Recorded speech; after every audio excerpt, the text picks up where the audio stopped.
Hello, అందరికీ నమస్తే అండి. ఈ వీడియోలో డైరెక్ట్ బెనిఫిషరీ డబ్బు ఎలా పొందాలి, మీ బ్యాంక్ ఖాతాను ఆధార్తో ఎలా లింక్ చేయాలి, ఎన్పిసిఐ మ్యాపింగ్ స్టేటస్ని ఎలా చెక్ చేసుకోవాలి, అలాగే అవసరమైన బ్యాంక్ ఖాతాను ఎలా మార్చుకోవాలి అనే విషయాలను పూర్తి వివరాలతో మనం ఇప్పుడు తెలుసుకుందాం. చాలామంది ఈ గవర్నమెంట్ నుంచి వచ్చే డైరెక్ట్ బెనిఫిషరీ డబ్బు జమ కాకపోవటం, ఆధార్ సీడింగ్ లేదా ఎన్పిసిఐ మ్యాపింగ్ల సమస్యల వల్ల చాలామందికి ఈ డైరెక్ట్ బెనిఫిషరీ ట్రాన్స్ఫర్ ద్వారా డబ్బు అనేది వాళ్ళ అకౌంట్లో జమ అవ్వట్లేదు అనమాట. సో ఈ వీడియోలో మీరు స్టెప్ బై స్టెప్ ఆ అమౌంట్ ఎలా క్రెడిట్ అయ్యే విధంగా ఆప్షన్స్ని ఎలా బ్యాంక్ అకౌంట్ నెంబర్ని, ఆధార్ నెంబర్ని ఎలా అప్డేట్ చేయాలనేది మనం తెలుసుకుందాం. సో ఈ వీడియో కనుక మీకు నచ్చినట్లయితే లైక్ అండ్ సబ్స్క్రైబ్ చేయండి. ఎవరికైతే ఈ వీడియో యూస్ఫుల్ అవుతుంది అనుకుంటున్నారో వాళ్ళకి ఈ వీడియోని షేర్ చేయండి. ఓకే, సో మనం ఇప్పుడు గూగుల్లో ఎన్పిసిఐ అనే పోర్టల్ని టైప్ చేస్తున్నాం. సో మనకి ఇక్కడ ఏంటంటే కస్టమర్ అనే ఆప్షన్ని మనం చూస్ చేసుకోవాలి. హోమ్ పేజ్లో ఇక్కడ భారత్ ఆధార్ సీడింగ్ ఎనేబులర్ అనే ఆప్షన్ని క్లిక్ చేయాలి. సో మనకి ఇక్కడ 8 minutes టైం ఉంటుందన్నమాట, మనం ఏ యాక్షన్ తీసుకున్నా సరే. So first Aadhaar seeding, deseeding. So మనం గనక ఫస్ట్ మనం ఏం చేయాలన్నా సరే ఫస్ట్ మనం ఆధార్ నంబర్కి ఫోన్ నంబరు లింకేజ్ అయి ఉండాలి. సో మనం ఫస్ట్ మన బ్యాంక్ అకౌంట్ నెంబర్కి ఒక ఆధార్ నంబరు లింకేజ్ అయి ఉండాలి, అది యాక్టివ్లో ఉండాలి. సో ఇక్కడ మనం ఆధార్ నంబర్ ఇక్కడ ఎంటర్ చేస్తాము. సీడింగ్, డీసీడింగ్ అనేది ఆప్షన్ కూడా మనం చూస్ చేసుకుంటాం అనమాట. సీడింగ్ అయితే కనుక fresh seeding, movement same bank with another account, movement from one bank to another bank. So suppose మనము ఇక్కడ movement same bank with another account కొట్టామనుకోండి. సో ఇక్కడ మనం ఆధార్ నంబర్ ఇక్కడ ఎంటర్ చేస్తాము. ఆ ఏ బ్యాంక్ అనేది ఇక్కడ చూస్ చేసుకుంటాము. చూస్ చేసుకున్నాక ఇక్కడ అకౌంట్ నెంబర్ను కన్ఫర్మేషన్ ఇస్తారనమాట. సో కన్ఫర్మేషన్ ఇచ్చినాక మీకు ఇలా ఆప్షన్స్ వస్తాయి అన్నమాట. సో ఆ టర్మ్స్ అండ్ కండిషన్స్ అన్నీ కూడాను మనకి ఇక్కడ అగ్రీ అండ్ కంటిన్యూ కొట్టాలి.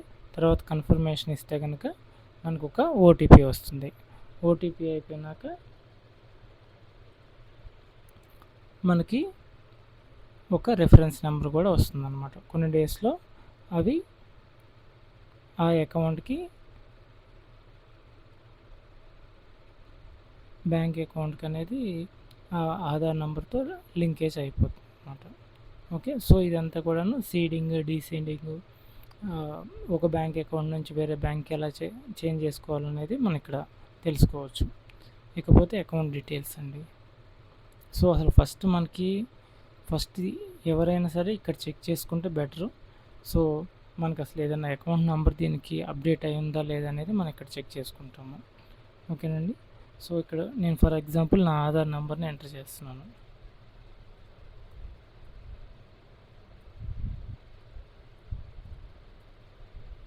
సో ఇక్కడ ఉన్న క్యాప్షన్ కూడా మనం ఎంటర్ చేయాలి.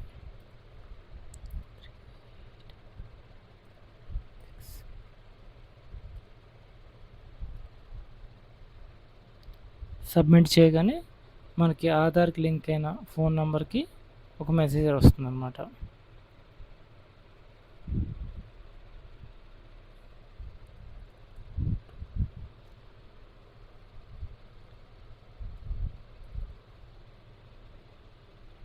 మనకి కన్ఫర్మేషన్ దగ్గర క్లిక్ చేయగానే చూడండి మనకి ఏ ఆధార్ నెంబర్కి మన ఆధార్ నంబరు లాస్ట్లో ఉన్న డిజిట్స్ కూడా ఇక్కడ మనకు కనిపిస్తుంది. మన ఆధార్ నంబరు ఏ బ్యాంక్ అకౌంట్ లింక్ అయింది, ఆ అకౌంట్ నెంబర్ ఏంటి, మన పర్సన్ ఎవరు, అది ఏ టైప్ ఆఫ్ అకౌంట్ అనేది మనకి ఇక్కడ డిస్ప్లే అవుతుంది.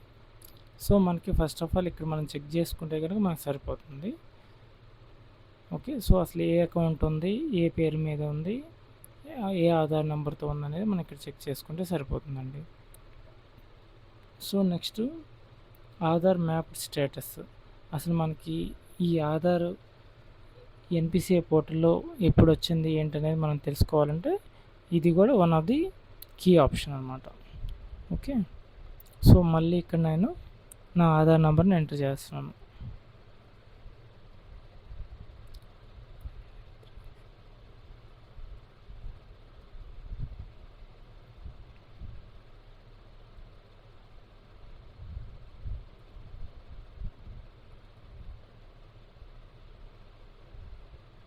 సో అగైన్ మళ్ళీ మనకు ఓటీపీ వస్తుంది. ఆ ఓటీపీని మనం ఇక్కడ ఎంటర్ చేయాల్సి వస్తుంది.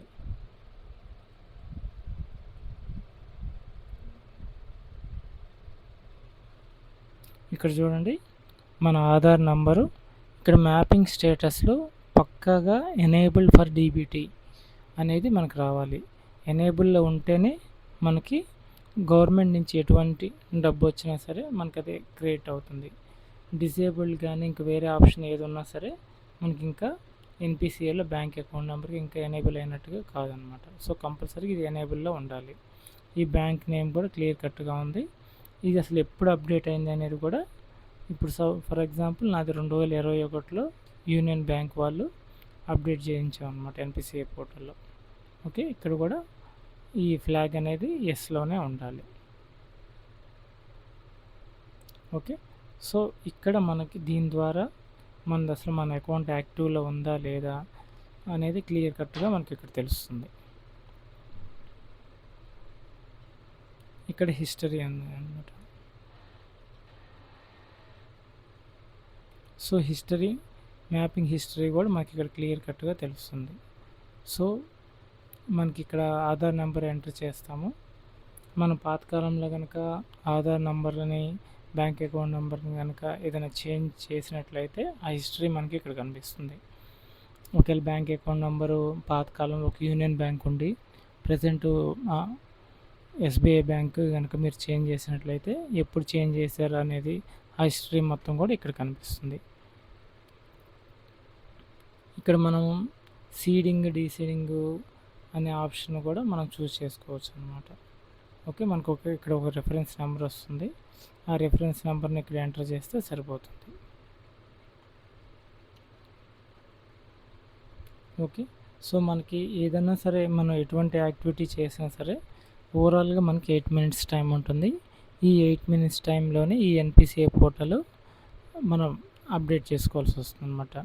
సో అది కనుక లేట్ అయినట్లయితే కనుక మళ్ళీ ఈ పోర్టల్ అనేది క్లోజ్ అవడం జరుగుతుంది.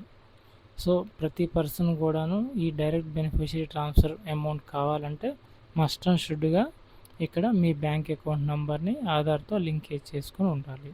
చేసుకోవాలంటే ఇక్కడ ఈ ఫస్ట్ ఆప్షన్ ఆధార్ సీడింగ్, డీసీడింగ్లో మనం అకౌంట్ నెంబర్ని, ఆధార్ నెంబర్ని అప్డేట్ చేసుకోవచ్చు. అకౌంట్ డీటెయిల్స్ అనేది ఏ అకౌంటు ఈ ఎన్పిసిఏలో లింకేజ్ అయిందని తెలుస్తుంది. ఇది ఎనేబుల్లో ఉందా, డిజేబుల్లో ఉందా, ఎప్పుడు మనం అప్డేట్ చేసామో ఆ డేట్ ఏంటి అనేది ఇక్కడ క్లియర్ కట్గా తెలుస్తుంది.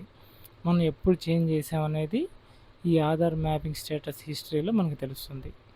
ఓకే, సో ఇట్లా 1 by 1 మీరు తెలుసుకొని ఈ ఆప్షన్స్ని మీ బ్యాంక్ అకౌంట్ నెంబర్ని ఆధార్తో లింకేజ్ చేసుకోవాలి. అప్పుడు మాత్రమే ఈ డైరెక్ట్ బెనిఫిషరీ ట్రాన్స్ఫర్ అమౌంట్ అనేది మీకు క్రెడిట్ అవుతుంది. కరెంట్లీ మన ఆంధ్రప్రదేశ్లో డైరెక్ట్ బెనిఫిషరీ ట్రాన్స్ఫర్ ద్వారా ఇన్ని పథకాలు అమలు అవుతున్నాయి అన్నమాట. సో ఏ పథకం మనకి ఫండ్ రావాలన్నా సరే ఈ ఎన్పిసిఏలో బ్యాంక్ అకౌంట్ నెంబర్ను ఆధార్తో లింకేజ్ చేసి ఉండాలి. అప్పుడు మాత్రమే ఇలాంటి అన్ని పథకాలు కూడా అన్ని పథకాల ద్వారా మనకి డబ్బు అనేది జమ అవుతుంది. సో మీకు కనుక ఈ వీడియో నచ్చినట్లయితే ప్రతి ఒక్కరికి షేర్ చేయండి. Thank you all of you.